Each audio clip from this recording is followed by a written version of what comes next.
Hello, everybody, and welcome to the Leadership Corner, where we take the time to speak with Florida Realtors Leadership Academy alumni. I'm your host, Stas Matias, class of 2020, and here with me today we have Shane Spring. Hey, Shane, how's it going? Good, Stas. How you doing? Good, good. Shane's been in the business for 22 years. He services Lee County. His local board is the Royal Palm Coast Realtor Association. He graduated class of 2014. His chair was Francisco Angula, and his vice chair was Victor Ramos. So, Shane, what got you into the real estate business? How'd you dive in? Family. My dad's been a realtor and now almost 45 years. Oh, wow. Yeah, Okay. so he got me into it. I was originally a physical therapist to start my career in real life. So I got into that, but I didn't want to do it any longer. I didn't want to deal with the death, didn't want to deal with the hospital politics. And my dad said, "Why don't you jump into the real estate business?" I said, "Great, I'll jump in." I've been in it ever since. Wow. That's cool. Second generation? Yeah, second Gotcha. generation. So how did you hear about Florida Realtors Leadership Academy? So we got a new CEO in 2013, and Peggy Helma was her name, and she hounded me about, because I was involved, but I wasn't that involved, and she's like, "You need to get more involved. You need to do this. You need to do that." And so I did, and she's like, "You need to apply for Leadership Academy." I'm like, "Okay," so I did. It was one of the best things I could ever do. That's cool. So, did you have any expectations when you signed up and you got picked?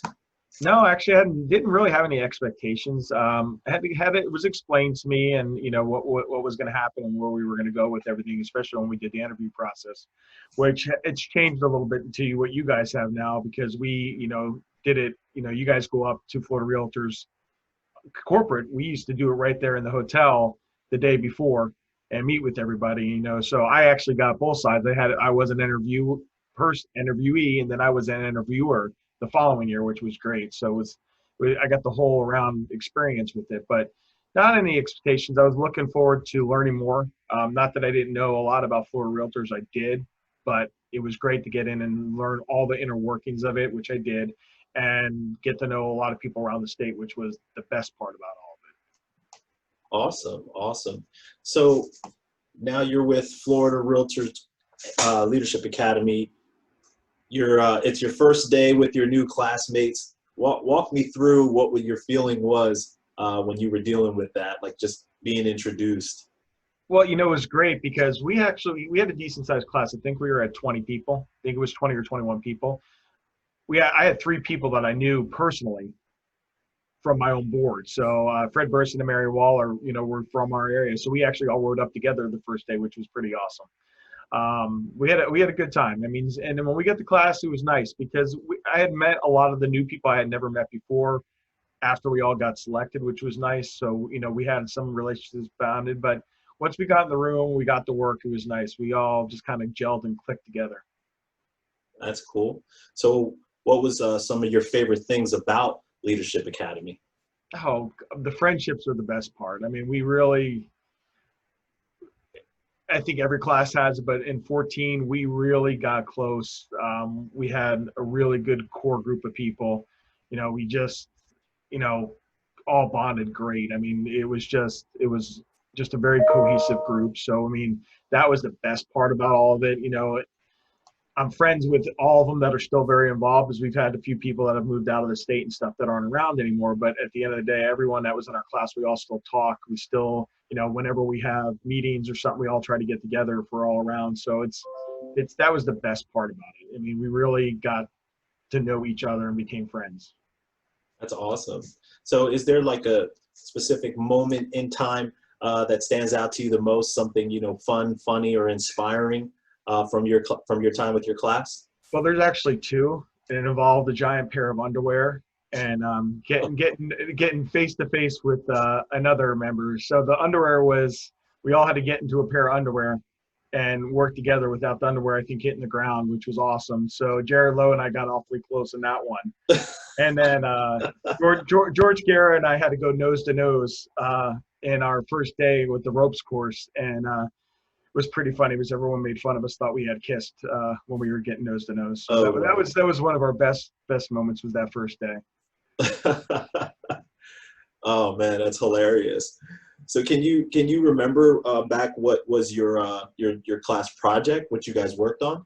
Well, Sherry Meadows was our president, so homeless was her huge thing. So we delved into the homeless situation, and we actually had our first meeting before guard.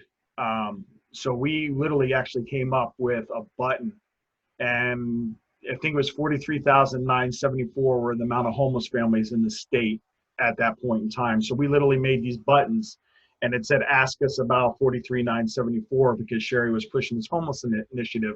So we did a lot. We had a homeless summit later in the year. I mean, it was something we really delved into. We packed meals in August. I think we packed over 50,000 meals, with all of the people that were at convention actually came out in front of where the trade show was, and we literally packed meals right out there in front, which was a blast. But it was, we delved into the homeless issue and really brought a lot of attention to it, and showing that it was a lot larger problem than we all thought it was in the state. Wow, man, that's amazing. 50,000 meals. Wow, that's impressive, man. So since you graduated Florida Realtors, have you added any new like designations or any awards since then? I haven't added anything new since then. Designations, I actually got my first one with all the COVID stuff, because honestly, I didn't really care about having any initials after my name. But I actually got my E-Pro, I got my pricing strategies advisor. I'm actually working on my accredited buyers and my GRIs, which, I figured if I'm going to do it, I might as well start doing some of this stuff and getting it done. I entrenched myself in work, so a lot of times I just never found the time to take them. Yeah. Not that they're not valuable, because they are. It's just I just never found the time to actually sit down and take them with kids and work. And I have a construction company too as well, so that keeps me busy. So there's a lot of times I just never got a free moment to sit down and take the classes. No, I get it. I'm trying to work on a few designations myself that I want to add to the repertoire, I guess, or the resume. So I know you from obviously up in midwinter meetings and being active with RPAC, things of that nature. But can you, since graduating Leadership Academy, can you tell us, what else you've done, like your involvement on the local level, state level, and or national? Well, I was a federal political coordinator for Congressman Clausen, so I'm still very involved. I may not be someone out in the limelight, but anything that comes with water issues and or flood insurance issues, I've been involved locally with. But any kind of local politics, I sit locally on our conservation committee for the county, which, it's been a great experience to sit on. But, I love the RPAC. I mean, I am RPAC vice chair this year. We, unfortunately, because of COVID, have put a little stall in our fundraising efforts, but it's not letting us down. I mean, we are still looking forward to doing events this year. We were talking the other day about planning some stuff. I actually did my first President's Circle contribution today, so I'm going gold in our President's Circle this year. So that started today. So I believe in what we do. I mean, real estate is the lifeblood, I think, of economy, because it spurs so much reciprocal spending and involvement in communities from it, not only in the monetary wise, but political, and even just volunteering to sports clubs and groups and everything else. So, my kids are at that age where I like to volunteer and be a coach, but I like much rather being in the stands. I mean, I get to be more. My son actually hates when I yell at him, so it's better that way. But if all goes well in the political climate, I'll probably be in FPC again next year for Dane Eagle, who's running. And, I just always try to stay involved. I try to pay attention to anything that's going on locally, state, and nationally. That's awesome. So if you don't mind sharing, what was your core assessment like? What did you end up getting? Were you like a commander, entertainer, organizer? Did you guys go through that in your class? I do, but I don't even remember that. Did you ask me that question? Because I don't even remember actually what I was. I can tell you my personal thing. At the end of the day, I'm the guy that likes to be in the background and get things done. I don't need the accolades or stuff. It's not about that. It's getting to the end game. I'm very middle of the road. I hear both sides of the story, make my own decision. I'm willing to accept compromise too as well, which is something that I've always done. It's about the end game. It's not about getting, the credit for it. I mean, I think everyone deserves a credit no matter what, but it's about getting done. And that's what leadership's about. It's not about, pushing your name out there. It's getting whatever you're setting your mind and your task to, is getting to the completion part of it. Yeah, no, I'm with you. I like to remain in the background too. All the rah-rah just kind of takes people off track, off course. When you're in the limelight, it's great. Don't get me wrong, because I've been on those stage. Another highlight is I actually got to sit up on the Capitol steps with Jimmy Buffett, Miss Florida, and we were talking about when we were trying to buy the land south of the lake for the reservoir, and it was pretty awesome. We're sitting out in front of the Capitol. We were on the old Capitol steps facing the new building. Yeah. And, there's thousands of people out there, and we're talking about this. It's great to be in the limelight, but I'd much rather be in the background because, at the end of the day, you get more done when you don't have to continually answer questions and try to figure out the next thing you're trying to figure out. When you can work on one thing or two things, behind the scenes, you get it done quicker and faster, and usually don't have to worry about all the garbage that comes with being in the limelight. No, I'm with you.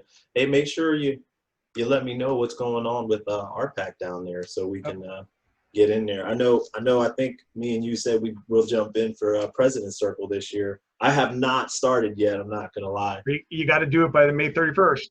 I know. Got to get your first investment, $500 by May 31st. So I'll get it. I'm gonna get it done. I just wrote it down by May 31st. All right, I'm in. I mean, it's. I've never done it. I've always wanted to do it. And I had some personal issues that kept me from doing some stuff for the past 3 or 4 years. And, that's just life, and everyone knows it. But, I believe in what the PAC does, and it can show. Everyone doesn't realize it's what keeps us in business. It's what keeps our homeowners in their homes, and not without crazy rules and regulations and expenses.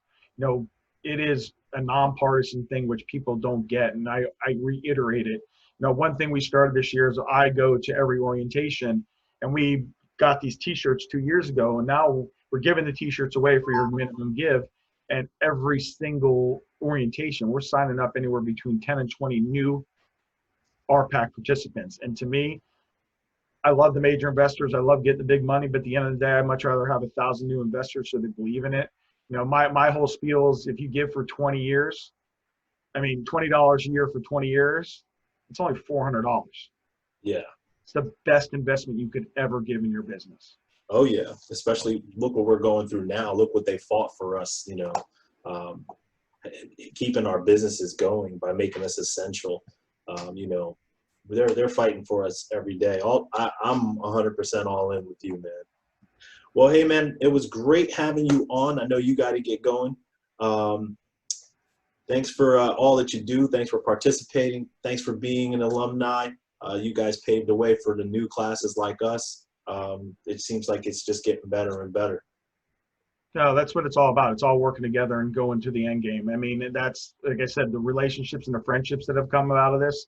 It's funny, and not knocking my own board, I always get them giving me a hard time why I don't hang out with my own board when we're going to these meetings and stuff. I go, because at the end of the day, it's about growing your business, growing your friendships, growing your relationships, and that's how we all become stronger. Yeah, no, I'm with you. I hang out with a lot of people from all over the state as well. So, all right, Shane. Well, thanks for coming on.